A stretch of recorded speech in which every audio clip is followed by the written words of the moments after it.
Salut, c'est Barthélémy.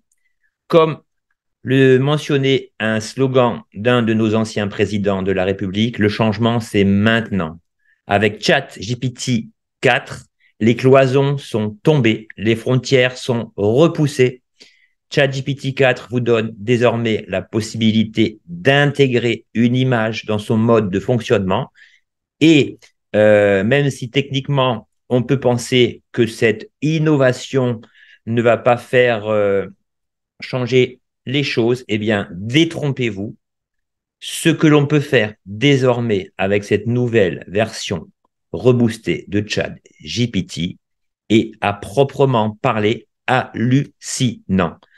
Alors, cette fonctionnalité est sortie il y a quelques jours au début du mois d'octobre. J'ai regardé quelques vidéos d'excellentes personnes spécialisées en le domaine qui nous montrent au travers d'exemples en quoi et comment ces nouvelles fonctionnalités peuvent changer le game.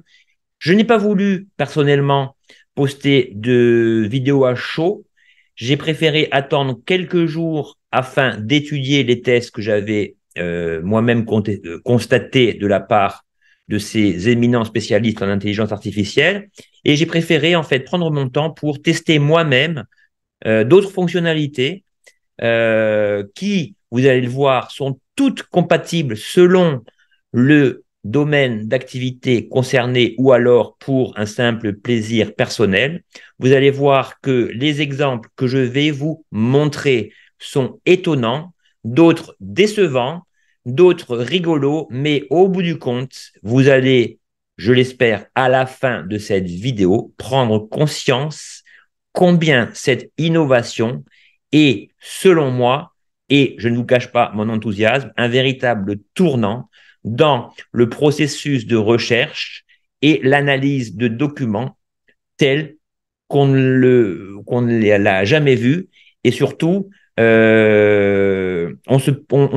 est en fait plongé dans un film de science-fiction. Vous savez, il y a certains films où la personne sur son écran montre une photo. À partir de là, des analyses vous donnent des informations à partir de cette photo. Donc, ce que je vais vous dire par là, c'est que tout ce qui relevait donc de la science-fiction, du domaine fictionnel est désormais possible. La révolution, le changement, c'est maintenant. Regardez bien cette vidéo jusqu'à la fin. Vous allez être étonné et après cela, tout retour en arrière va être très difficile. On se retrouve sur ChatGPT 4 pour quelques explications. Nous voilà sur l'interface de ChatGPT. Alors, quelques précisions de base avant de commencer.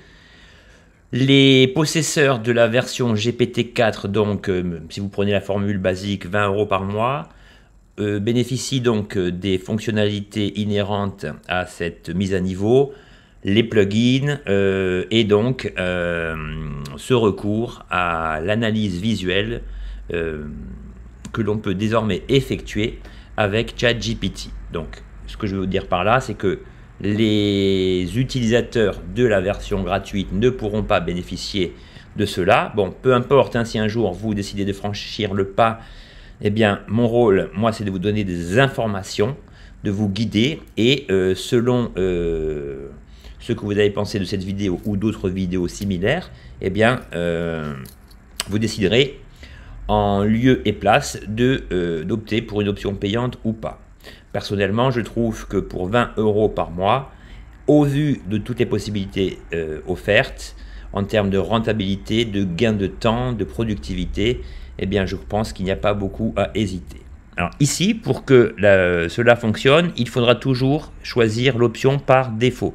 Si, par exemple, vous choisissez d'intégrer des plugins, de recourir à DALL-E ou d'autres, eh bien, la fonctionnalité d'analyse visuelle ne fonctionnera pas. Vous voyez ici dans le champ où on rentre nos prompts, nos questions, eh bien, l'icône de l'image n'est pas présente. Il faut donc que je me rende sur ChatGPT et aussitôt que j'aurai cliqué sur défaut, hop, vous voyez ici, on voit bien que l'icône nous permettant d'intégrer des images est bien opérationnel. Alors, pour gagner du temps, je vais vous faire part de tests, parce que parfois, le fait de générer certains d'entre eux est assez long. On n'est pas là pour perdre du temps, mais pour en gagner. Je vais vous montrer ce qui a découlé de ces recherches. Alors, le facteur premier, la fonction principale de cette innovation est bien sûr ce qu'on pourrait résumer par l'identification visuelle. Selon la photo que vous allez intégrer à l'intérieur de ChatGPT et selon la qualité de la question posée, vous obtiendrez des résultats plus ou moins à la hauteur de ce que vous recherchez. N'oubliez pas que lorsque vous utilisez ChatGPT, qu'il s'agisse de la version 3.5 ou de la version ultérieure payante ChatGPT 4, une simple question ne suffit pas. Il faut toujours mettre en condition ChatGPT afin qu'il puisse orienter ses recherches par rapport à la question posée. Si par exemple, vous désirez que ChatGPT se mette dans la peau d'un webmaster, vous commencerez toujours votre question par « Tu es un webmaster spécialisé dans la conception de sites web, virgule, je voudrais que tu m'aides dans tel ou tel domaine lié à cette activité. » Alors, on va regarder cela ensemble et en même temps, ça va nous faire une petite révision générale dans la manière d'articuler proprement, convenablement, les prompts posés à ChatGPT. Alors, premier élément, bon ça je l'ai repris sur d'autres vidéos que j'ai regardées sur internet, et puis au fur et à mesure on évoluera par rapport aux tests que j'ai effectués personnellement. Donc, la première fonctionnalité, on a dit que c'était donc une fonctionnalité basique d'identification visuelle. Donc ça, je me suis inspiré du tuto de l'excellent Ludo Salen, éminent spécialiste en intelligence artificielle. Donc, voilà ce qu'il en est. J'ai pris une photo de mon frigo dimanchoir, pour si vous voulez tout savoir, dans lequel on voit certains éléments, donc une bouteille d'eau, de la salade, on y voit des oignons, du maïs, des harengs, des yaourts, de la compote, etc. et d'autres éléments qui sont plus difficiles à distinguer. À partir de là, voilà la question que j'ai posée à ChatGPT. À partir de cette photo de mon frigo, peux-tu me suggérer une ou plusieurs recettes pour mon dîner? En 2 temps, 3 mouvements, ChatGPT va vous proposer, en fonction des éléments qu'il peut distinguer, la recette idéale. Donc, salade fraîche, donc il m'explique comment faire, utiliser les feuilles vertes que je vois, utiliser quelques légumes supplémentaires, bon, etc., etc. Ensuite, un petit peu plus difficile pour le piètre cuisinier que je suis, soupe maison. Donc, commencer par une base d'eau ou de bouillon, ajouter des légumes hachés, etc., etc. Poulet ou viande sautée. Alors après, ce qui est intéressant, c'est que ChatGPT vous propose une recette, mais il vous dit, si vous avez un élément tel que le poulet, cela pourrait bien s'assortir avec les éléments que je suis en mesure de voir dans votre frigo. Ok? Donc ensuite, il me suggère une boisson fraîche. Il a vu une bouteille d'eau. Donc, il va me dire, utilisez le contenu du pichet que je vois pour préparer une boisson rafraîchissante. Si c'est une base de jus de fruits, vous pourriez ajouter de l'eau gazeuse pour un effet pétillant. Dessert, si vous avez du yaourt ou de la crème, servez-le avec des fruits frais ou en conserve que vous pourriez avoir et saupoudrer d'un peu de sucre ou de miel. Alors, j'ai oublié de vous dire techniquement, si vous voulez soumettre une image à ChatGPT, il suffit de cliquer donc sur l'icône « Joindre des images », aller chercher dans les images présentes localement sur votre disque dur et le tour est joué. Donc voilà, ça c'est un exemple basique. ChatGPT me propose à partir d'une photo de mon frigo, à partir des aliments visibles, une ou plusieurs recettes adaptées. Donc ça c'est assez rigolo, mais avouez que c'est quand même assez bluffant. Le deuxième test que j'ai effectué basé sur cette identification visuelle est le suivant. J'ai pris une photo d'une fleur, plus précisément d'un géranium, qui avait sur ma terrasse.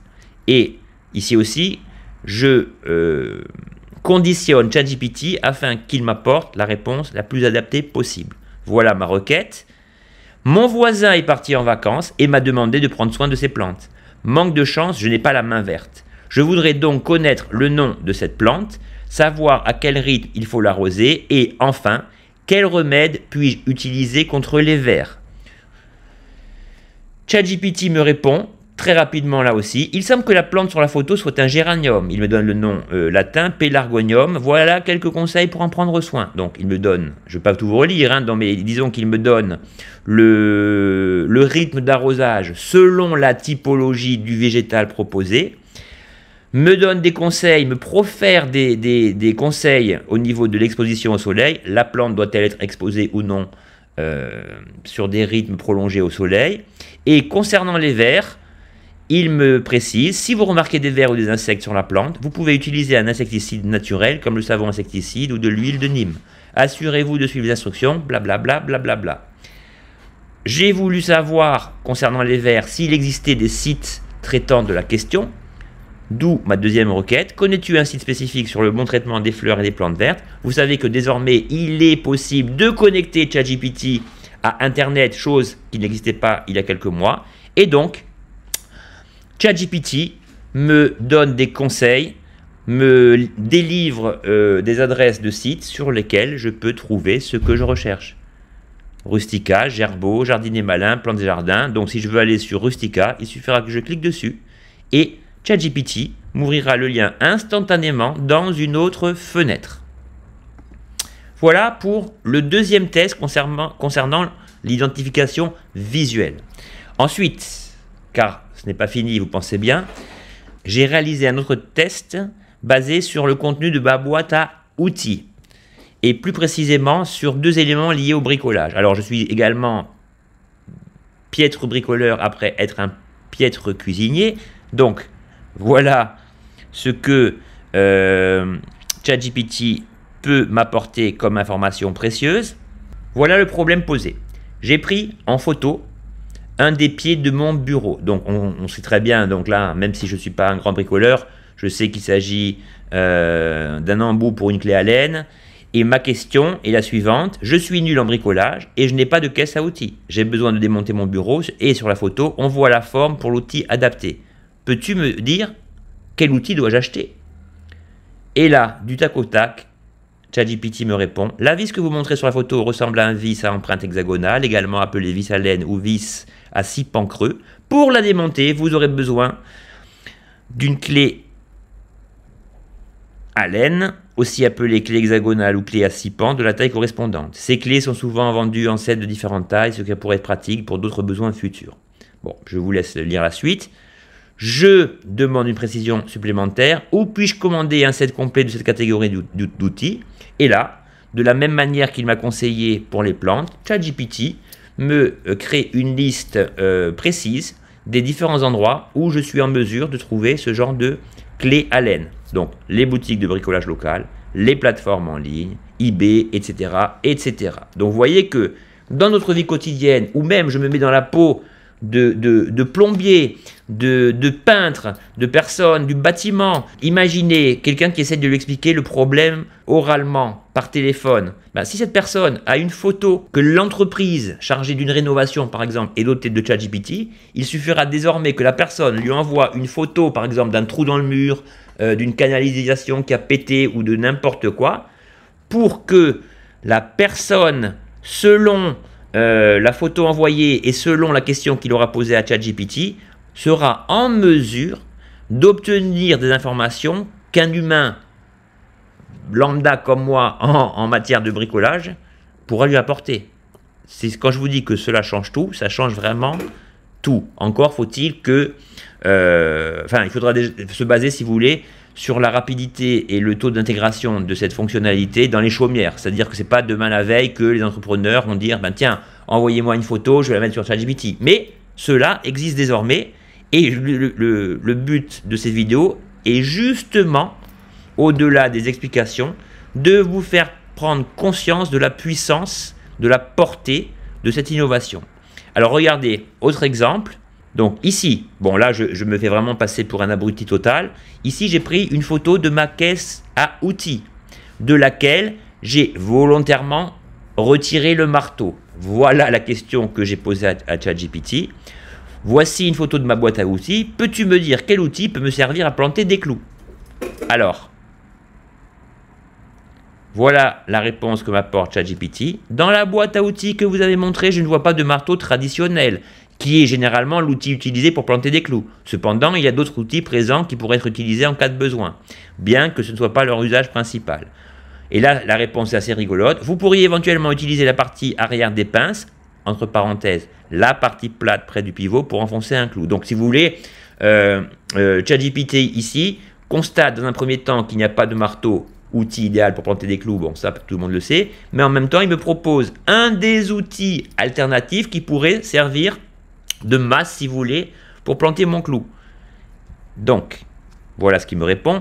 Néanmoins, donc, pour obtenir les meilleurs résultats, évitez d'endommager vos outils ou la surface dans laquelle vous souhaitez planter le clou. Il serait préférable d'utiliser un marteau. Si vous prévoyez de faire régulièrement des travaux nécessitant de planter des clous, je vous recommande d'investir dans un marteau adapté. Ensuite, je lui pose une autre question. Vois-tu ici une clé de 12? Alors, évidemment, il y a quelques clés, mais visuellement, il est très difficile de dire, d'apporter une réponse sur le diamètre concerné. Donc, voilà ce que me répond ChatGPT. Oui, je vois un ensemble de douilles ou clés à douilles sur la photo. Cependant, il est difficile de déterminer avec certitude la taille exacte de chaque douille uniquement à partir de l'image. Si vous recherchez une douille, bon, blablabla. Bla. Et là, j'ai essayé d'être un petit peu vicieux dans ma requête suivante. Peux-tu me dire où se trouvent les douilles ici? Et là, ChatGPT vous répond précisément l'emplacement où sont situées ces douilles. Oui.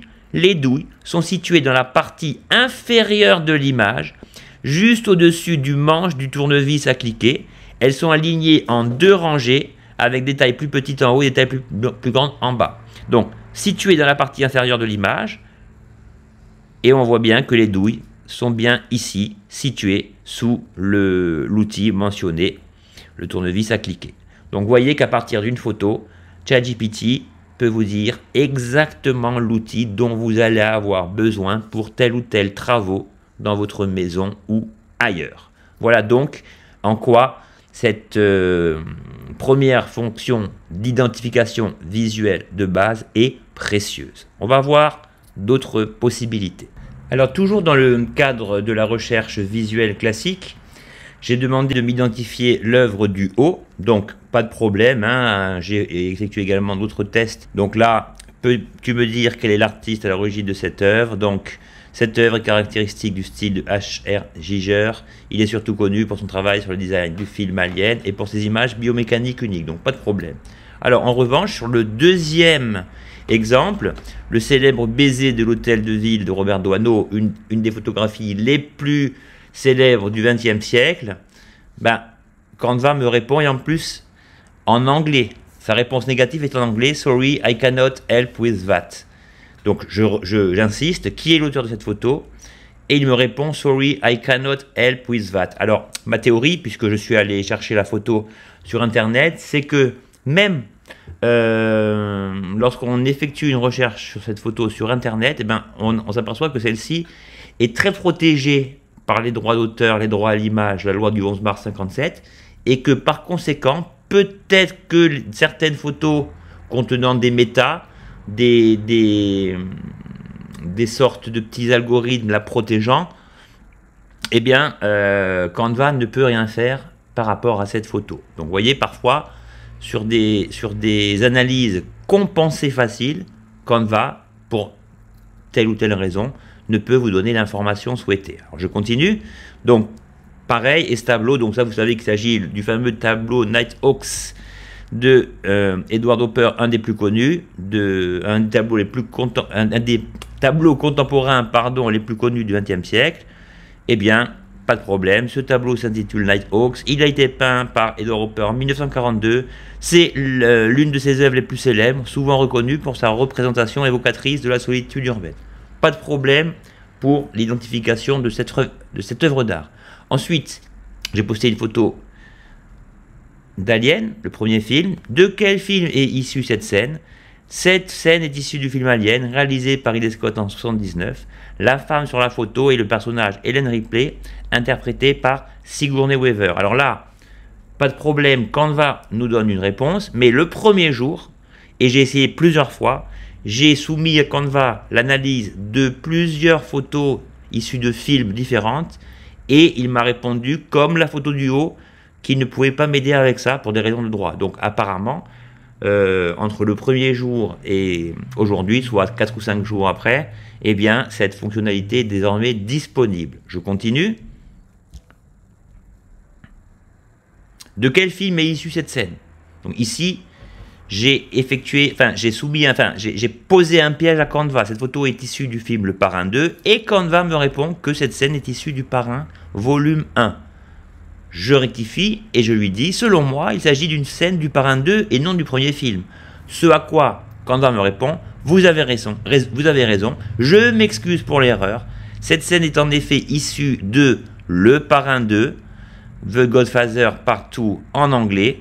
Michael Corleone, interprété par Al Pacino, est un personnage central de cette suite également. Merci de m'avoir corrigé. Donc vous voyez, quand Canva se rend compte qu'il a commis une erreur, non seulement il s'excuse, mais il vous remercie. Donc c'est assez rigolo. Et ça l'aide en tout cas à analyser certaines scènes. Ensuite, j'ai essayé de procéder à une reconnaissance visuelle par rapport à un lieu. Donc le premier, c'est très facile, c'est Times Square à New York. Es-tu en mesure de me dire où se trouve-t-on? Ni une ni deux. Canva me dit, oui, l'image montre Times Square à New York City. C'est un des endroits les plus emblématiques et animés de la ville, connu pour ses panneaux publicitaires lumineux, ses théâtres de Broadway et son effervescence constante. Du coup, intrigué, je me suis dit, je vais essayer avec une photo de la ville de Cannes où je réside. Et là, vous allez voir ce qui se passe. Voici la photo. L'image montre une rue de Cannes, une ville située sur la côte d'Azur en France. Cannes est mondialement connue pour son festival international du film qui attire chaque année des célébrités, des professionnels du cinéma du monde entier. Bon, évidemment, je n'ai pas essayé avec la ruelle située au bout de ma rue, ça ce serait peut-être quasiment impossible. Mais en tout cas, pour des avenues principales, je dirais, de villes connues, enfin de villes où la moyenne d'habitants est assez importante, Canva est capable donc, en un clin d'œil, de nous dire de quelle ville il s'agit. Alors, j'aurais pu également lui demander le nom de la rue, mais ça je ne l'ai pas fait, mais on pourra toujours essayer de le faire. Ensuite, donc au niveau des œuvres d'art, on a bien vu que Canva était capable de reconnaître une œuvre d'art. En revanche, si je reformule la question différemment, comme sur la naissance de Vénus de Botticelli, peux-tu me préciser à quel courant artistique correspond ce tableau?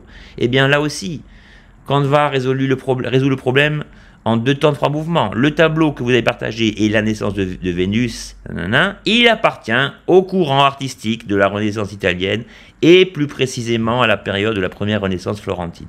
Donc ce qui est intéressant, comme je vous l'ai déjà dit, c'est que pour tous les étudiants en art, ceux qui analysent des tableaux, des photos, etc., désormais vous n'aurez qu'à insérer la photo voulue même pour des tableaux des œuvres moins connues et Canva vous donnera, répondra aux questions par rapport à la pertinence du prompt que vous poserez. Alors après, je savais qu'un petit malin, un infographiste comme moi, avait créé une œuvre alternative en retirant l'ensemble du tableau. Et là, j'ai posé la question à Canva. Cette image correspond à un tableau célèbre duquel l'artiste a vraisemblablement retiré les personnages principaux. Peux-tu trouver de quel tableau original se base cette œuvre?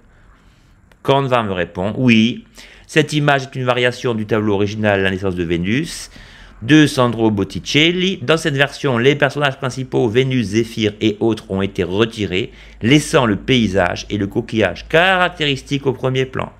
C'est un exemple intéressant de la manière dont l'art peut être réinterprété ou modifié, tout en conservant certains éléments emblématiques de l'œuvre originale.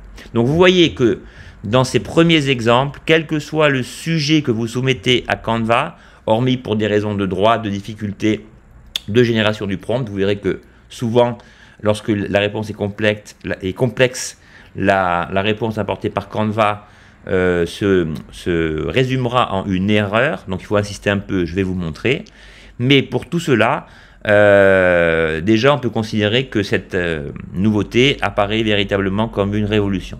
Mais pour l'instant, c'est comme si on n'avait encore rien vu. Vous allez voir que la suite est encore plus impressionnante. Donc, Canva, en fait, si on fait un petit résumé de ça, apparaît comme une sorte de Shazam visuel. Shazam, c'est un petit logiciel qu'on a à peu près, qu'on a tous sur nos téléphones, qui permet de reconnaître un son lorsqu'il est diffusé sur une radio ou chez des amis, etc. Eh bien, souvent, on s'est souvent dit, ah, bah, c'est vraiment pratique, Shazam. Dommage que ça n'existe pas pour les images, quand on regarde quelque chose à la télé, etc. Eh bien, maintenant, le Shazam visuel est né, vous l'avez sous les yeux, il s'appelle ChatGPT 4. Ok? Alors, ensuite, je me suis mis dans la peau d'un touriste qui voulait aller d'une ville à l'autre. Donc ici, vous allez voir que Canva nous joue le rôle en fait d'un touriste, d'un guide, pardon, dont le but est d'aiguiller au mieux le touriste qui va lui poser une question. Alors regardez ce que j'ai fait. J'ai simplement posté une carte d'Espagne et je lui ai demandé qu'il me lie Madrid, donc la ville la plus connue d'Espagne avec Barcelone, à une ville beaucoup moins connue que j'ai prise en exemple, La Roda. Bon, ici, cet après-midi, voilà,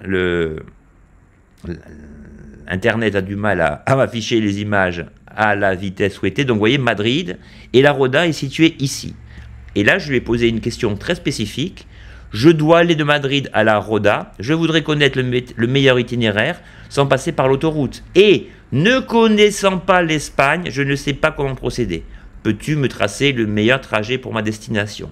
Alors là, ce qui est intéressant, c'est que bien sûr, Canva me donne le trajet complet que je ne vais pas vous retranscrire ici. Et surtout, Canva précise chaque fois sur un ton bienveillant, si vous voulez, mais attention, le trajet sera plus long que si vous prenez l'autoroute. Il y a plusieurs facteurs supplémentaires, comme la météo, si vous voulez, les embouteillages, etc., qui peuvent altérer la vitesse espérée liée au voyage. Et d'où ma question suivante, approximativement combien de temps vais-je perdre sans passer par l'autoroute? Et il me dit, donc ce que je viens de vous dire, ça dépend des facteurs tels que la vitesse, les conditions de circulation, les pauses éventuelles, l'état des routes. Et il nous donne une estimation qui, à mon avis, est proche de la réalité. 3h30 si vous ne prenez pas l'autoroute, et 2h si vous prenez l'autoroute. Donc voilà, vous voyez que vous n'avez même plus besoin d'aller sur Google Maps ou ce que vous voulez, puisque ici, Canva vous joue le rôle de conseiller, de guide dans votre voyage. Ensuite, j'ai posé une autre question. Voici une carte des Alpes-Maritimes. Ma question en substance, c'est: je dois aller de Cannes à Grasse. La voie rapide, bien connue des habitants de la région, est bouchée à cause d'un accident. Peux-tu me proposer un trajet alternatif? Pas de problème, Canva me propose le trajet alternatif le plus pratique en cas de problème lié à la voie principale, traditionnellement empruntée par les usagers. Et à la fin, pareil, il est bienveillant en disant: assurez-vous de vérifier les conditions de circulation en temps réel avant de partir et d'envisager d'utiliser un GPS ou une application de navigation pour vous aider à trouver le chemin le plus rapide. Donc voilà ce que ChatGPT est également capable de faire grâce à une image.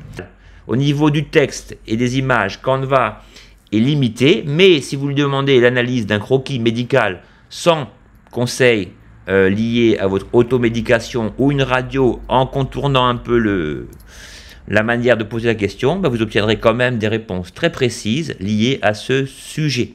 Ok? Donc voilà un autre exemple de l'utilisation de ChatVision. Ok?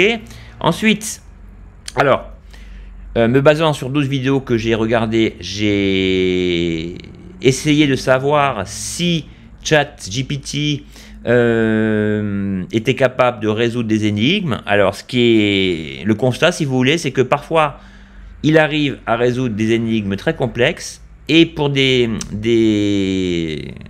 expériences comme distinguer cette différence dans deux différents dessins, il est quasiment impossible que ChatGPT Vision nous fournisse la réponse. Alors je vais vous montrer les tests que j'ai opérés sur ce sujet.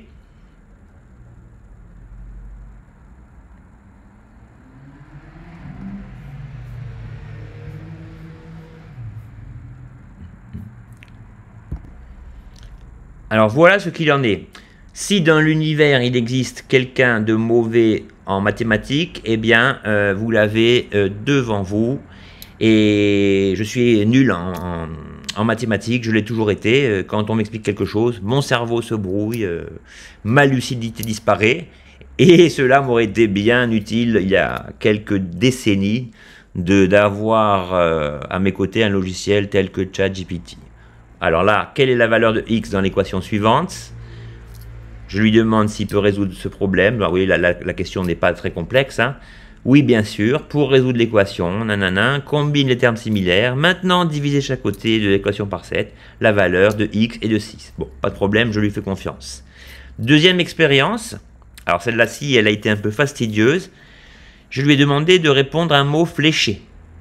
Alors, là aussi, ni une ni deux, Canva me dit ok, pas de problème.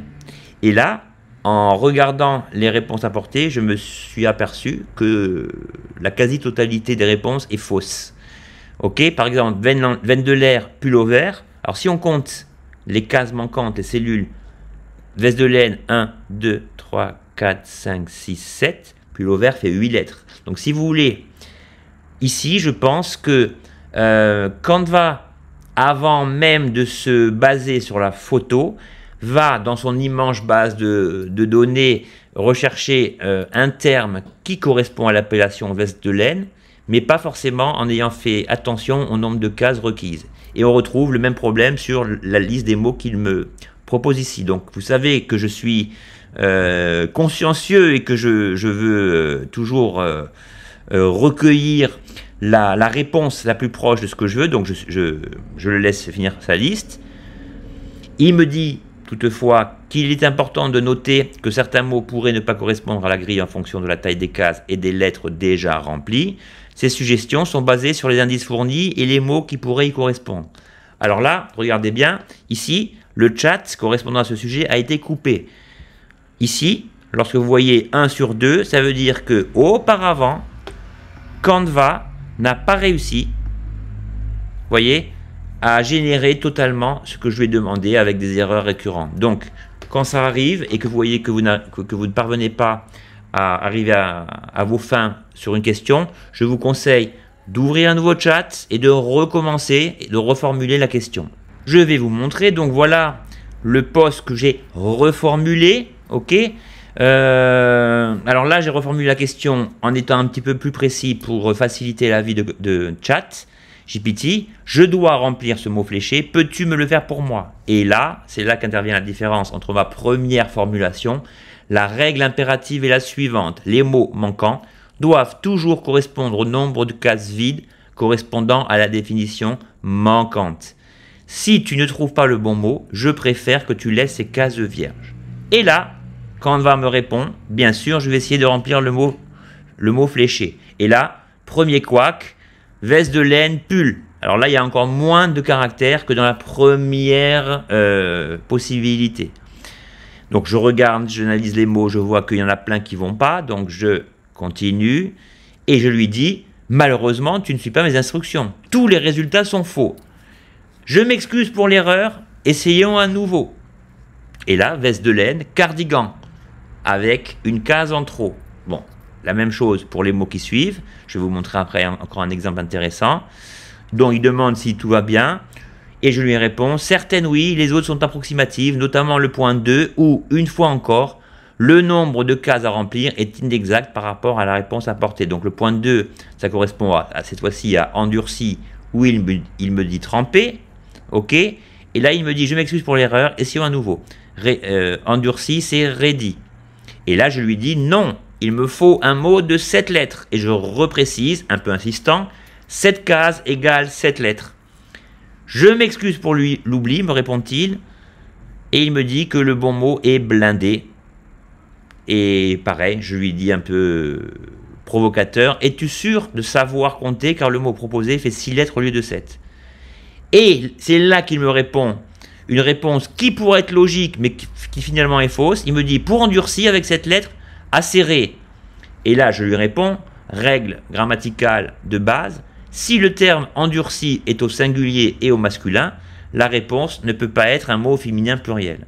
Et là, après moult essais, ChatGPT me donne enfin la bonne définition du mot. Pour endurci, avec cette lettre, il faudra écrire coriace. Alors vous voyez que, donc c'est mieux, merci, je le réponds. Je vous remercie pour votre patience, etc. etc.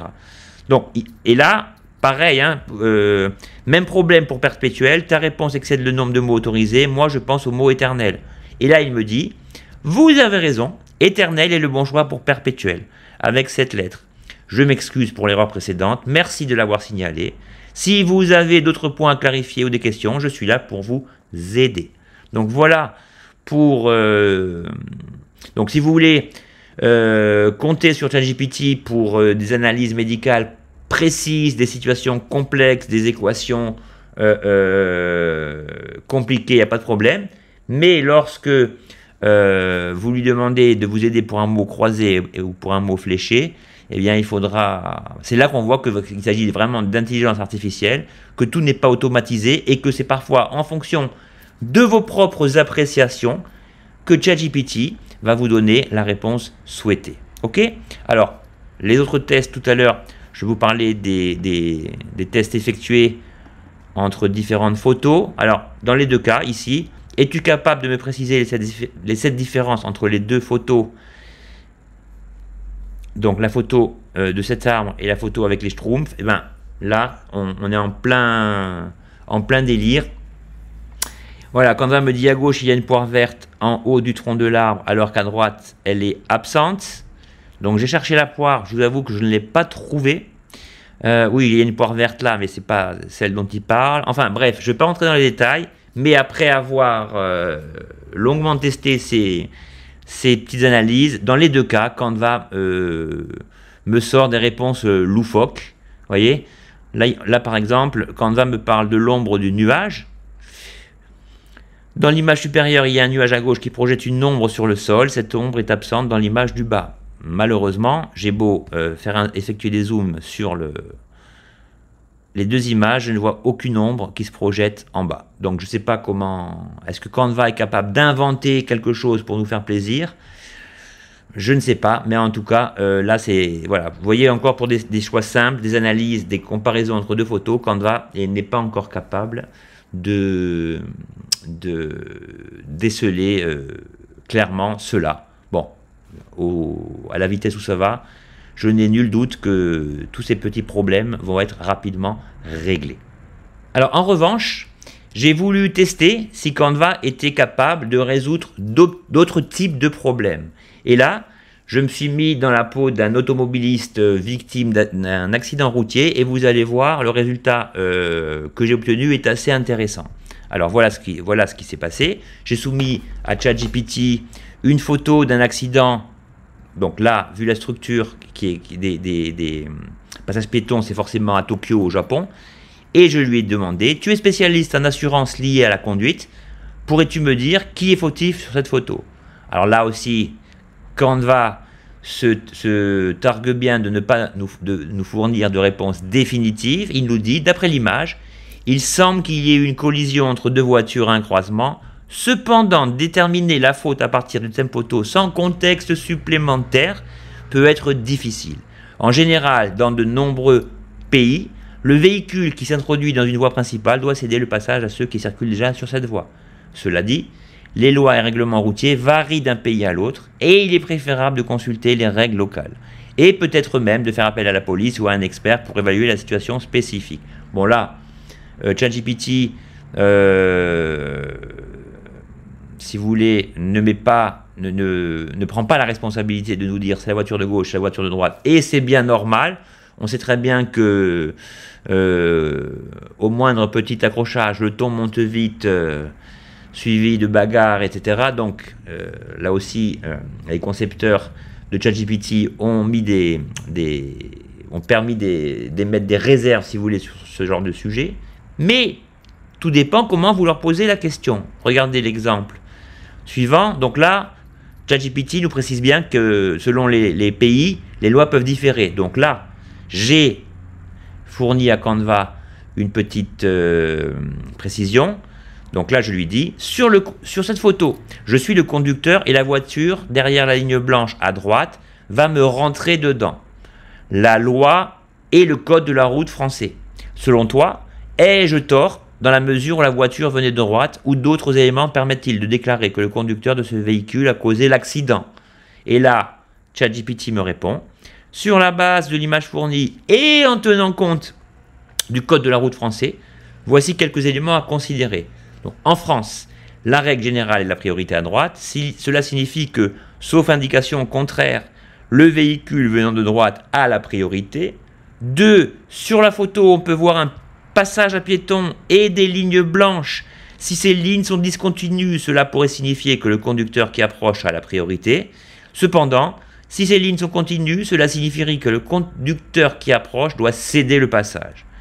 Donc là, on a un début de confirmation que le mec à droite va couper la grande ligne correspondant à un stop et va me rentrer dedans. Et précision ultime, l'angle et la position des véhicules peuvent également avoir un impact. Par exemple, si l'autre véhicule a franchi la ligne blanche ou s'est engagé de manière imprudente, cela pourrait influencer la détermination de la responsabilité. Et ensuite, il me dit que bon, il faut toujours compter sur les témoignages, sur les vidéos de surveillance. Si vous voulez, il nous confirme ce qu'on pensait sans le confirmer réellement, compte tenu de la législation et des différents scénarios possibles dans le cas d'un accident. Ok? Et ce que j'ai oublié de vous dire, c'est la dernière phrase qui va dans le sens de ce que je vous dis. Oui, mais si on considère que la ligne blanche épaisse est un stop, cela signifie forcément que le véhicule qui la traverse et me rentre dedans est bien en tort, non?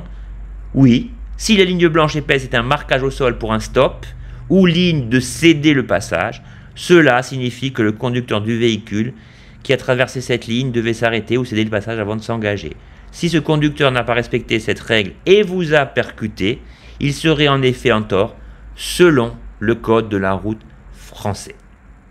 Donc vous voyez au fur et à mesure de cette vidéo que sur la base d'une simple image, la possibilité, le champ des possibles liés à chaque question est pas infini mais assez vaste. Donc là par exemple, j'ai 2 lapins à la maison, je voulais savoir de quelle race ils relevaient. Donc le premier, il me dit, bien sûr, d'après l'image que vous avez partagée, votre lapin ressemble à un lapin de type Holland Lop en raison de ses oreilles tombantes et de sa petite taille. Bon, là aussi, il nous dit qu'il est difficile vraiment d'être précis là-dedans, parce qu'il y a plusieurs sous-races de Lop, etc., etc. Fait-il partie de la catégorie des lapins béliers? Oui, le terme lapin bélier est souvent utilisé pour décrire les lapins avec des oreilles tombantes. Le Holland Lop ou Mini Lop fait effectivement partie de cette catégorie. Deuxième photo, où je montre le deuxième membre de la famille.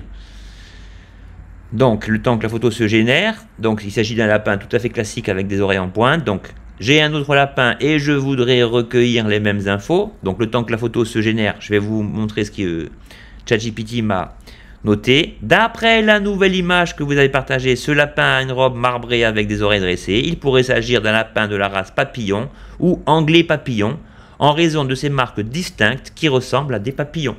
Donc, vous voyez que ici, comme l'image de la plante tout à l'heure, eh bien, vous pouvez parfaitement identifier telle ou telle race ou typologie d'animal, et même si certaines limites sont imposées par ChatGPT, eh bien, ça aussi, c'est possible. Ok?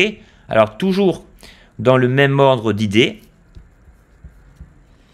j'ai effectué une expérience dans le temps. Alors vous allez me dire, mais qu'est-ce qu'il raconte dans le temps? En fait, dans le test suivant, donc vous voyez qu'il y a marqué identifier les époques. Eh bien simplement, j'ai soumis à ChatGPT plusieurs photos de personnes avec un style vestimentaire différent selon les différentes décennies. Et j'ai simplement demandé à ChatGPT de quelle époque relever chacune des photos. Donc là, si vous êtes dans la mode, si vous faites des recherches visuelles, si vous voulez en apprendre plus sur tel ou tel style vestimentaire ou lié à l'art, eh ben vous allez voir que les réponses ici sont d'une exactitude déstabilisante. Ok? Alors, voilà, je mets ChatGPT en condition. Tu es un grand spécialiste de l'histoire de la mode. Je suis ignare dans ce domaine. Puis-je te montrer une série de photos de personnes de différentes époques et pourras-tu me dire à quelle époque chaque photo correspond? Et là, j'ai testé quelque chose. Si oui, puis-je te soumettre les photos une après l'autre? En fait, ici, je demande si, entre chaque photo, est-ce qu'il est nécessaire que je réponde, que je repose chaque fois la question époque par époque, ou est-ce que je peux poser une première question et en mettant 3 photos d'un coup? Ben, oui, cela est possible. Il suffit en fait, si vous avez une série de photos à faire analyser par ChatGPT, vous lui dites simplement, voilà, j'aimerais la même réponse pour les 5 questions que je vais te poser, il n'y a aucun problème. Donc là, analyse du test, la première photo évidemment, le côté clinquant coloré c'est les années 80, et là ChatGPT, pas de problème, cette photo évoque fortement la mode des années 80, et il nous explique en quoi cela évoque les années 80, la veste en jean oversize, la superposition de vêtements, etc. etc. Donc ensuite j'ai posé, alors vous voyez, après j'ai simplement mis la photo sans lui poser d'autres questions. Il sait qu'il va devoir répondre de la même manière que pour la première. Donc ça c'est une photo qui est extraite du film R, emblématique de l'esprit hippie des années 70. Donc là, je descends. Les vêtements et le style général de cette image sont fortement évocateurs de la mode des années 60 et début des années 70. Ce qui est exact puisque le Woodstock, etc., il y avait déjà pas mal de hippies et effectivement, ils ont commencé à apparaître en Californie à la fin des années 60. Donc au début, j'étais un peu surpris, mais finalement, il s'agit bien comment dirais-je, d'un axe temporel qui va de la fin des années 60 au milieu, même à la fin des années 70. Donc pareil, cheveux longs, etc., etc. Ok. Ensuite, même photo concernant les années 60. Donc c'est un peu le style mode, c'est un peu chic, etc. Là aussi, pas d'hésitation. Fin des années 60, spécifique de la période Swinging 60s de Londres. Voici quelques éléments qui indiquent cette époque. Et voilà, vous avez tous les éléments vestimentaires qui expliquent pourquoi et comment ChatGPT vous trouve la réponse si facilement. Et puis, à ce niveau, j'ai voulu emmerder un peu ChatGPT, si je peux m'exprimer ainsi. Je lui ai soumis une photo des années 20 et des années 30. Parce que pour nous, entre les années 60, 70, 80, il est très facile en fait d'élucider un style vestimentaire. Mais plus on remonte dans le temps, et plus on a l'impression que les styles se confondent. Si on me dit quelle est la différence entre un style vestimentaire des années 10, 20, 30, 40, si je ne suis pas du métier, si je ne travaille pas dans la mode ou dans l'art, je vais être incapable de vous dire de quelle décennie il s'agit. Pas de problème, ChatGPT est là. Donc je lui ai d'abord soumis une photo des années 20 et une photo des années 30, espérant qu'il allait se tromper. Ben, vous allez voir que ce n'est pas le cas. Donc voilà la photo des années 20. Alors là, il a bugué. Il m'a donné la bonne réponse, mais en anglais. Alors parfois, vous allez voir que ce genre d'expérience arrive. Donc, this image depicts the two women on the 1980s. Donc voilà, on est bien sûr que ce sont les années 20. Ici, il nous dit pourquoi, mais en anglais. Et là, je n'ai pas pu m'empêcher de lui dire « Pourquoi me parles-tu en anglais subitement ?» Et là, il me répond « Je m'excuse pour cela. Vous avez raison, j'aurais dû comprendre en français. Comment puis-je vous aider davantage ?» J'aurais pu lui demander de me retranscrire la description précédente en français, chose qu'il aurait fait immédiatement. Mais je suis passé à l'autre photo. Et là, par rapport à ma remarque précédente dans laquelle je vous dis, quand je lui demande d'analyser plusieurs photos, il n'y a pas de problème. Mais ici, comme il y a une rupture du fait de cette histoire d'anglais, et que je lui ai mis la photo, je lui ai soumis la photo des années 30 jusqu'après sa remarque, comment puis-je vous aider davantage? Eh bien, il a perdu le fil de ce que je lui ai demandé au début, et vous allez voir que après cette photo, il va me dire « Désolé, je ne peux pas vous aider avec ça ». Et là, il faut que je lui repose la question « Peux-tu me dire de quelle décennie provient ce cliché ?» pour que ChatGPT reprenne le fil de la conversation. Donc là, c'est assez impressionnant parce que c'est comme un ami. Vous lui parlez de quelque chose, lui ou moi, on part sur autre chose, on passe d'un sujet à l'autre et on a oublié de quoi on parlait avant. Ben là, c'est exactement la même chose. Les erreurs humaines se répercutent. dans les méthodes de réflexion de l'intelligence artificielle. Et plus vous allez faire de tests, et plus vous allez voir que les méthodes de raisonnement se basent vraiment sur le cerveau humain. Ok? Donc ça, c'est assez incroyable. Donc là, pareil, là, il me dit bien que ce sont les années 30, il me parle en français, donc il a réussi à faire le distinguo entre les différentes phases, entre les différentes décennies concernant chaque photo. Et sur la dernière, c'est une photo du 18e, donc là il s'est trompé, il me dit que c'est une photo des années 1900, donc là, première erreur. Hein. Et pour finir, j'ai voulu le faire reculer au fin fond de sa réflexion, et je lui ai posté une photo, de laquelle j'ai coupé les dates, parce que si les dates, quand ChatGPT va les lire et vous dire de quelle époque ça résulte. J'ai trouvé sur Internet classique une photo où les styles s'étendaient de la fin des années 1890 à 1950.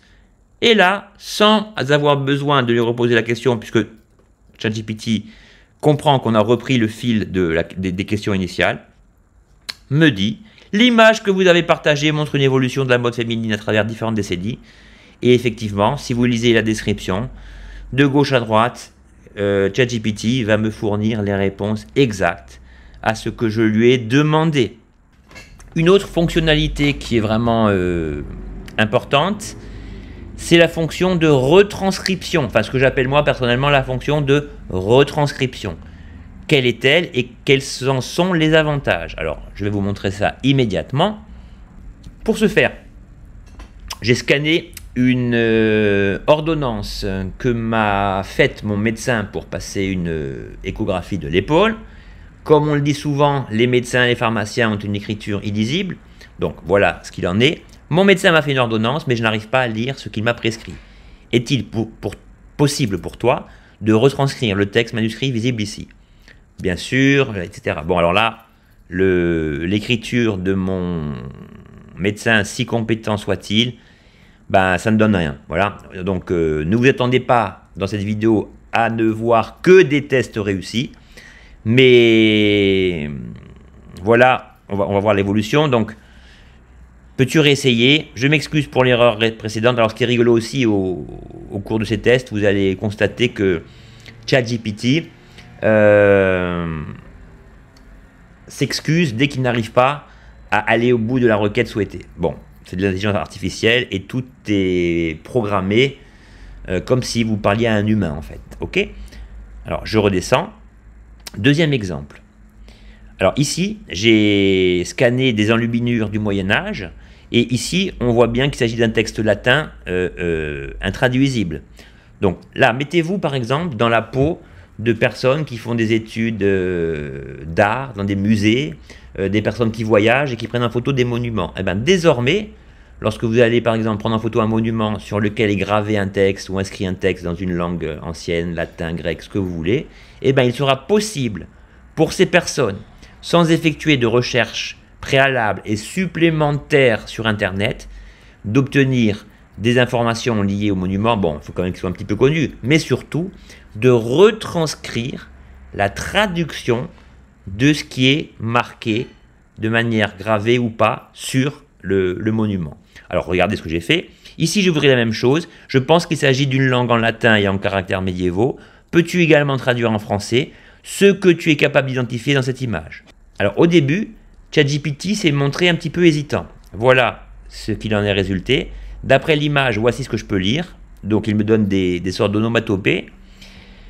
Et il me précise, la transcription n'est peut-être pas parfaite, car certains caractères médiévaux peuvent être difficiles à déchiffrer. En ce qui concerne la traduction en français, il est probable que le texte soit une partie d'un verset ou d'une phrase plus longue dans son contexte, nanani nanana. Mais il me donne quand même une traduction. La traduction pourrait ne pas être précise, toutefois, voici une tentative de traduction. Les mages viennent et restent, ils placent ou présentent quelque chose aux hommes. Donc, même si je n'ai pas même si on n'a pas la certitude de recueillir la traduction de la phrase, ben on sait qu'on a déjà le sens général.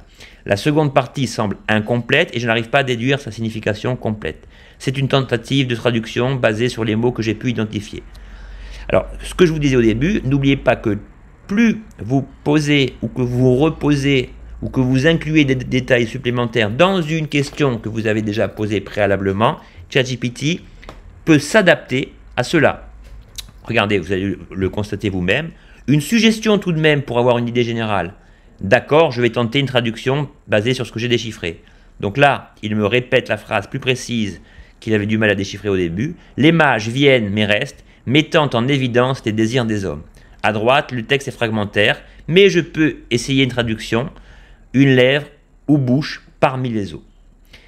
Et il me précise enfin, pour être tout à fait correct envers la personne qui le questionne, il est important de noter que c'est une interprétation libre et basée sur une traduction approximative.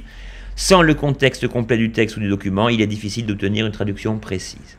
Donc j'ai voulu réitérer ce genre de questions et j'ai chopé sur internet une lettre de Paul Verlaine dont l'écriture était quand même distinguible, et voilà ce qu'il m'a retranscrit. Donc voilà, donc ce que je veux vous dire par là, c'est que ici, enfin, ce que je veux vous dire surtout, c'est que si vous, par exemple, si vous lisez un livre que vous aimez bien, que vous voulez par exemple retranscrire au format texte, Word ou autre, n'importe quel éditeur de texte, la partie scannée, ben, désormais, vous n'avez plus à la retaper. C'est-à-dire qu'à l'époque, bon, sur certains scanners, certains scanners, si vous voulez, sont adaptés pour une reconnaissance de caractère, donc vous pouvez toujours restituer un texte. Mais désormais, votre scanner devient obsolète, inutile. C'est ça qui est de fort dans ChatGPT, c'est qu'en fait, grâce à la simple identification par l'image, eh ben, il rend plein de logiciels obsolètes. Pour les plantes, il existait un logiciel qui servait à identifier les plantes sur le téléphone. Ben, désormais, vous n'en avez plus besoin. Il suffit d'avoir ChatGPT, de prendre la photo, il va vous identifier n'importe quelle plante. Ici, c'est la même chose. Vous scannez la page de votre bouquin et ChatGPT va vous la restituer au format texte. Vous n'aurez qu'à copier-coller le texte pour pouvoir le modifier, changer la forme, la couleur, ce que vous voulez. Donc ici, je n'ai pas pris un exemple trop flagrant, mais j'ai voulu corser un peu le tout en demandant à ChatGPT de m'examiner, de me décortiquer des textes qui ne sont pas forcément très lisibles au départ. Alors, après analyse, hein, vous voyez, au niveau des premières phrases, il y a quelques fautes. Ah vraiment, cher triste, ah vraiment, c'est trop mal. Donc si je remonte, j'ai vu qu'il a remplacé quelques termes qui... Enfin, il s'est trompé sur quelques termes. Mais bon, ça après, si vous avez déjà une restitution intégrale, vous pouvez toujours vous-même apporter vos rectifications. Qui dit intelligence artificielle ne dit pas forcément perfection, mais restitution d'une donnée à partir de la requête que vous avez vous-même posée. Donc cette fonction de retranscription est très puissante puisqu'elle vous permet désormais d'étudier à partir de photos des textes de monuments, des textes manuscrits ou d'autres types de gravures ou de pyrogravures, ce que vous voulez, de pyrogravures pardon, qui sont a priori difficiles à comprendre, à déchiffrer. Alors, dans cette fonction de retranscription, sachez que ChatGPT ne s'arrête pas qu'au texte. Si par exemple vous lui soumettez une infographie, ben, ChatGPT va être capable de vous la restituer dans les mêmes conditions. Je vais vous montrer. Alors voici une infographie que j'ai moi-même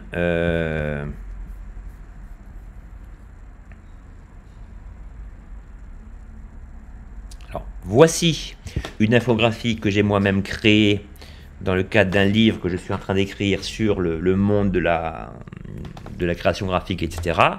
Donc voilà l'infographie de base. Donc cette infographie, je l'ai créée de toutes pièces sur Canva. Donc sur Canva, tous les éléments sont interactifs évidemment afin que je puisse apporter des modifications éventuelles. Mais ici, je l'ai aplati en image JPEG.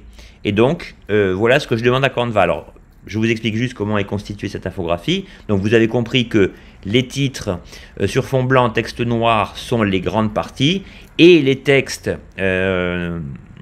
sur fond noir avec le texte blanc sont les sous-parties et le texte blanc est le corps du texte. Alors voilà ce que j'ai demandé à Canva.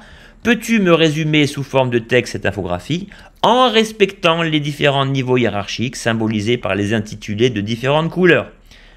Bien sûr, voici un résumé de l'infographie. Donc au début, voilà ce qu'il fait. Donc positionnement marque qui correspond à cela. Différenciation, cible, valeur ajoutée.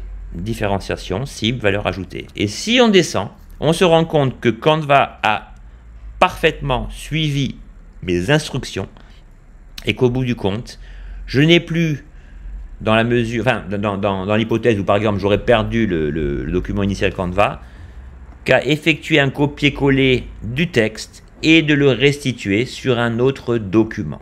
Donc vous voyez que là aussi c'est très intéressant pour les étudiants, pour les gens qui doivent décortiquer des schémas complexes qu'on leur a soumis ou qu'ils trouvent sur internet. Et ben,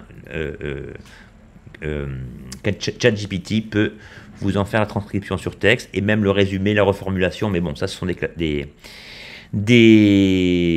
comment dirais-je, des fonctionnalités classiques que vous connaissez déjà. Deuxième exemple. Voilà. Alors là, j'ai pris ce tableau sur internet, je n'y comprends rien en comptabilité, en gestion, etc. Et je voulais recueillir plus d'informations sur ce tableau. Donc je lui dis bien, je suis nul pour interpréter les organigrammes de ce type, peux-tu m'expliquer de manière organisée les éléments de ce graphique et expliquer les interactions et autres détails sous forme de texte structuré? Et là, magie, bien sûr, je vais vous expliquer le graphique étape par étape. Donc déjà, il m'explique le titre. Le graphique illustre le concept du seuil de rentabilité, également appelé point mort. C'est le niveau de chiffre d'affaires qu'une entreprise doit atteindre pour couvrir ses coûts et ne réaliser ni profit ni perte.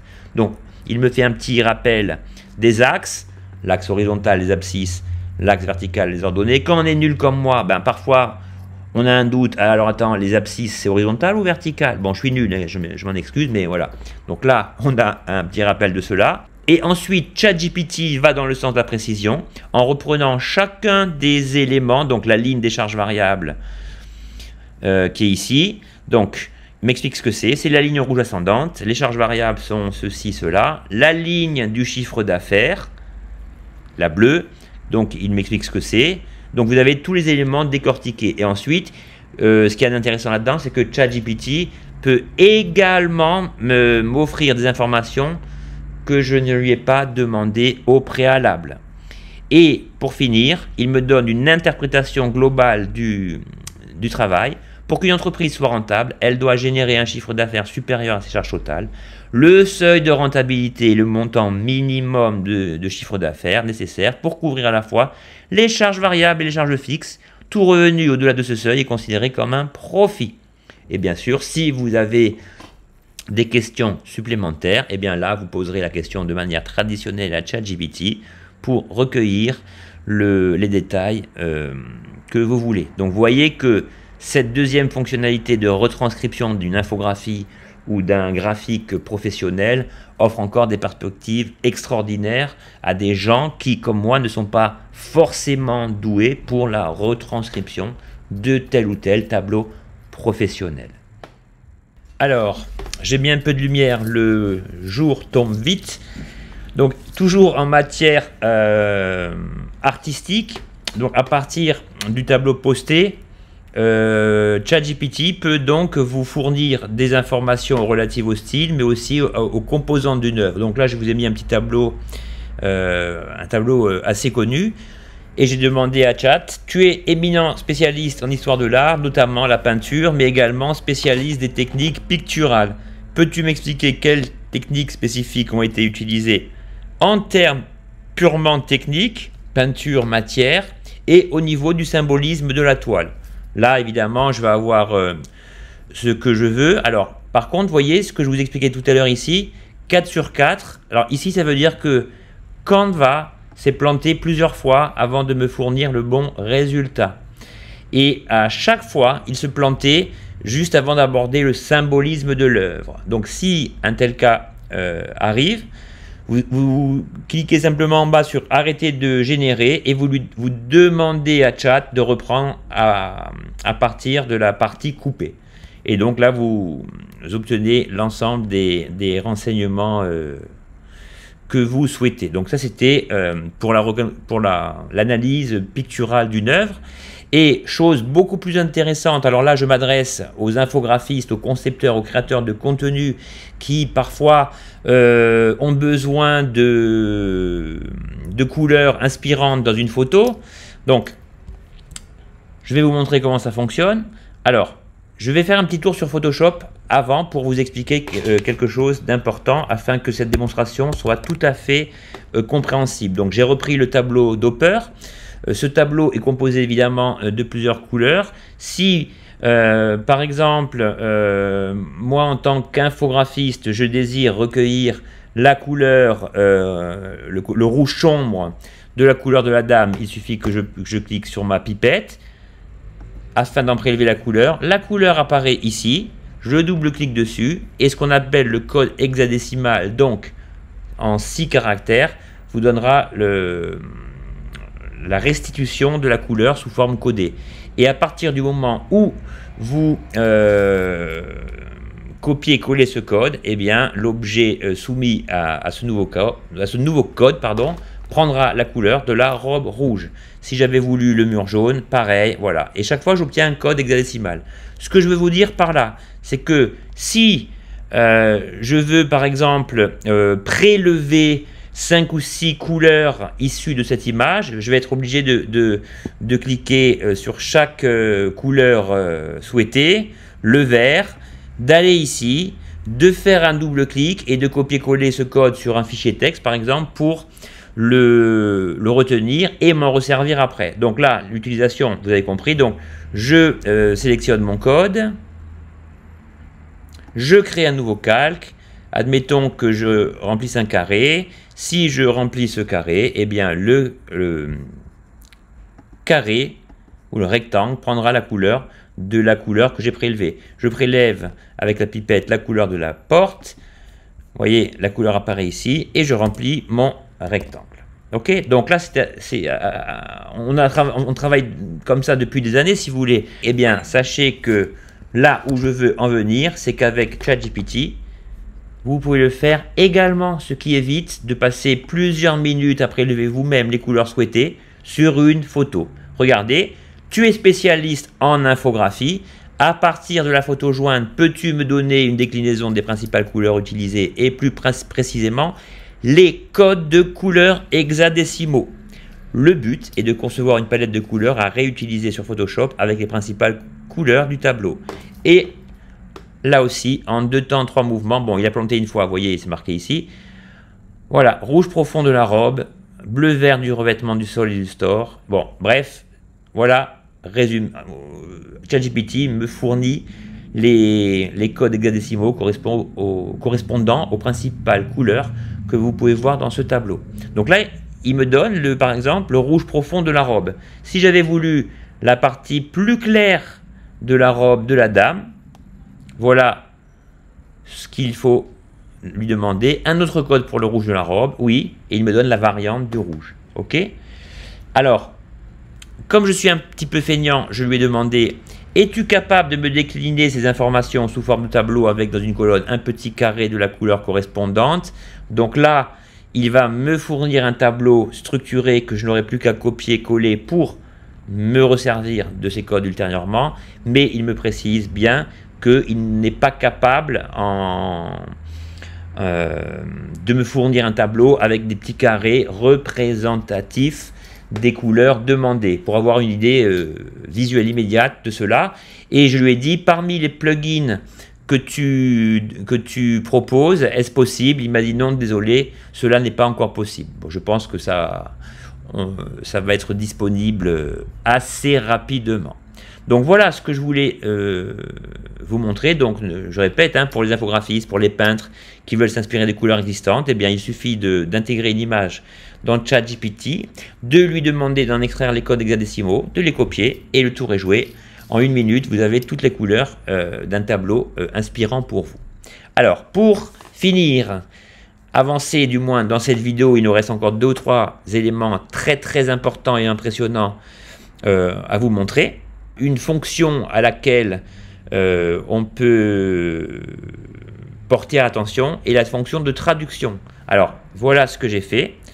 J'ai donc téléchargé un panneau de circulation en langue anglaise et j'ai demandé à ChatGPT, je voyage en Angleterre, j'ai loué une voiture et j'aurais besoin que tu me traduises ces différents panneaux, j'ai oublié le X, en français pour mieux comprendre leur signification. Et voilà donc les traductions instantanées donc de ce visuel. Là aussi c'est pas mal parce que si vous avez ChatGPT sur votre téléphone, que vous êtes perdu dans une ville étrangère, vous êtes face à un panneau signalétique, ben, vous le prenez en photo, vous l'importez dans ChatGPT et ChatGPT va vous expliquer, va vous traduire instantanément ce qu'il y a décrit sur votre panneau. Donc là aussi c'est vraiment assez intéressant. Donc au début ChatGPT là me répond de manière un peu flemmarde en ne me donnant que les 6 premières réponses. Donc là je lui dis la suite. Oh, excuse-moi pour l'interruption, voici la suite des traductions. Et donc voilà encore une fonctionnalité à laquelle on peut penser lorsqu'on se sert de ChatGPT version. Ok. Alors pour finir, on va passer à des choses qui intéressent un petit peu plus les programmeurs, les concepteurs de sites, etc. Alors voilà ce que j'ai fait. Donc voilà, ce matin, sur un petit bout de papier, j'ai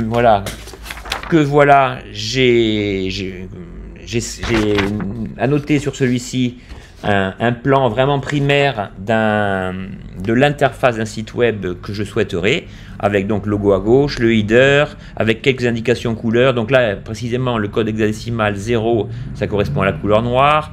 Je lui ai dessiné également sommairement le menu et le contenu des boutons souhaités, en lui précisant que le corps du site devait être blanc, enfin texte blanc sur fond gris au niveau des boutons et fond blanc au niveau du corps du site, pardon.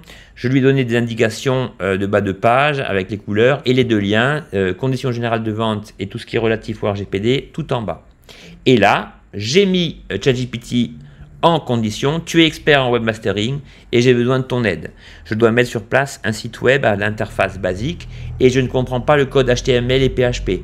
À partir de mon croquis, peux-tu me générer le bon code respectant les indications présentes ici, en tenant compte que le site doit être responsive selon le média utilisé. Donc responsive, hein, ça veut dire que la taille doit s'adapter aux écrans sur lesquels il sera diffusé.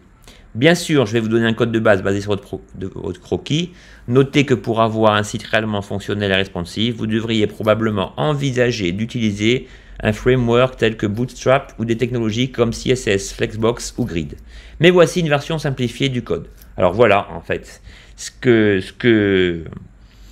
ChatGPT nous fournit, c'est la traduction codifiée d'un croquis fait à main levée. Donc là, le HTML, ça va vous donner la structure, le contenant du site, alors que le CSS va jouer sur les styles, les couleurs, etc., etc. Donc, même si vous n'êtes pas spécialiste du code et que vous voulez réaliser un site internet, il suffit donc désormais d'opérer de manière très primaire comme cela un schéma du site souhaité, d'en extraire le code. Vous après, bon, ce code par exemple, il doit s'intégrer dans des sites comme WordPress qui sont faits pour créer des sites internet, mais vous, si vous ne savez pas vous en servir, vous pouvez déjà le donner à un informaticien, un webmaster, et il aura déjà une idée de la maquette souhaitée. Ça lui fera gagner à vous et à lui du temps. Ok? Et si je prends le phénomène de manière inversée, je peux lui dire, voilà, parallèlement, je voudrais m'inspirer de ce site internet pour un deuxième site que je dois concevoir. Pas au niveau du contenu, mais de la forme, c'est-à-dire de la façon dont ce site a été créé. Et là, pareil, sur cette simple image, ChatGPT me fournit le code qui me permettra d'obtenir un ruban en haut, un titre ici, des boutons de connexion là, des menus sur la gauche, une photo principale ici et le corps du texte là. Et là, comme dans le cas précédent, il suffira que vous copiez ce code, celui-ci et celui-là, et que vous lui fournissiez à la personne que vous aurez choisi pour la conception de votre site. Alors voilà encore une fonctionnalité assez impressionnante liée à ce Chat Vision. Alors, je vous l'ai dit en début de vidéo, les heureux possesseurs de la version 4 de ChatGPT peuvent disposer des plugins que ChatGPT propose de manière gratuite. Donc, par exemple, vous savez que désormais, ChatGPT peut se connecter à Canva et également à des logiciels tels que DALL-E, qui sert comme Midjourney à créer des images à partir d'un prompt, etc., etc. Donc, pour ce dernier tuto, pour ce dernier exemple, vous allez être obligé de procéder de deux façons. La première, vous allez donc servir de ChatGPT 4 sans les plugins activés pour demander ce que vous voulez. Donc là, la première chose, c'est que vous choisissez une image que vous aimez et à partir de laquelle vous voulez obtenir une image similaire grâce au plugin DALL-E. Alors voilà comment faire. Donc là, j'ai importé cette image et je lui ai dit, j'ai trouvé une image dont j'apprécie le style et je voudrais savoir si tu peux me générer un prompt sur DALL-E afin de créer une image similaire. Donc voilà le prompt proposé. Portrait en noir et blanc d'une guerrière élégante avec un casque orné, des motifs détaillés et un plumage. Là, je vais plus loin dans mes investigations. Je lui demande, peut-on intégrer d'autres informations afin que l'image se rapproche le plus possible du modèle? Donc là, ChatGPT me rend un prompt plus détaillé, plus conforme à l'image initialement soumise. Mais là, vous voyez que l'image, elle a été dessinée. Enfin, du moins, même si elle n'a pas été humainement dessinée, elle imite le style d'un dessin à main levée. Je lui précise donc, ne faut-il pas préciser également que la technique utilisée est un dessin afin d'éviter que DALL-E ne me génère des photos ou un résultat résolument différent de ce que je cherche. Vous avez tout à fait raison. Donc là, il commence désormais, au lieu de commencer par portrait en noir et blanc, il dit portrait dessiné en noir et blanc. Et on va voir que cela est important, faute de quoi, visuellement parlant, les deux images ne vont pas se rapprocher comme on devrait comme vous le souhaitiez initialement. Alors là, mon prompt est terminé puisque le recours à ChatGPT 4 m'a permis d'intégrer l'image pour poser la question. Donc j'ai créé un nouveau chat dans lequel, vous voyez en haut, j'ai activé les plugins. Et donc, qui dit activer plugin enlève la possibilité d'intégrer une image. Et là, j'ai restitué le prompt que ChatGPT m'a créé précédemment. Donc, portrait en noir et blanc d'une guerrière élégante avec un casque orné ou des motifs détaillés et un plumage.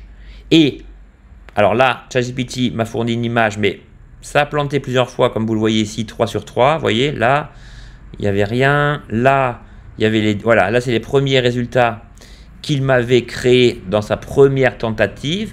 Donc, c'est vrai que le style s'en rapproche, mais on n'est pas tout à fait là. On n'en est pas tout à fait à ce qu'on veut. Bon, après, le côté rassurant des prompts générateurs d'images artificielles, c'est que même si vous posez 2 fois le même prompt, et même si les images générées sont similaires, vous n'obtiendrez quasiment jamais d'images tout à fait identiques. Bon, ce qui est quand même un peu rassurant parce qu'il suffirait que quelqu'un reproduise votre prompt pour avoir un plagiat en quelque sorte de votre propre création à partir de l'intelligence artificielle. Alors ensuite, je lui dis, donc à partir des croquis que vous avez vus, j'affine, portrait en noir et blanc d'une femme au trait délicat portant un casque orné de motifs complexes, un médaillon central circulaire et un plumage évasé. Elle porte également une armure détaillée avec gravure florale et un pendentif en forme de cercle. Voilà ce que ChatGPT m'a généré. Donc là, c'est l'intitulé qui correspondait au second prompt. Oui, j'ai oublié de vous dire, le premier, donc c'était le premier prompt sans indication précise. Là, on lui a dit que le portrait devait être affiné. Et ici, dans le troisième prompt, c'est là qu'intervient l'élément dessiné. Alors, voyons voir ce que ça donne. Voilà, vous voyez ici, le simple fait d'avoir intégré l'adjectif dessiné me donne, même si ce n'est pas une copie conforme de l'image initiale, l'image de base, l'image d'origine, eh ben, on voit bien que ici, la dimension dessin a bien été prise en compte par rapport à cela, qui ressemble plus à un concept art, quasiment à une photo des années 20, vous voyez. Donc voilà les portraits. Donc vous l'aurez compris, plus le prompt est affiné, détaillé, plus vous serez précis et plus vous solliciterez l'intelligence artificielle dans ces dernières arcanes. Donc voilà, cette vidéo était encore une fois un peu longue, mais je vous ai vraiment fait part de mes tests le plus honnêtement possible. J'ai pas pensé à tous les cas de figure possibles et imaginables, mais j'espère que les courageux qui seront venus au bout de cette vidéo et qui sont en train d'écouter cette conclusion prennent vraiment conscience des opportunités folles qu'offre le fait de pouvoir intégrer à un logiciel des photos à analyser, on l'a vu, dans des domaines variés, de jouer le rôle de traducteur, de guide, d'analyste dans des domaines multiples et variés. Et j'espère que, comme d'habitude, vous en ferez un bon usage. Salut!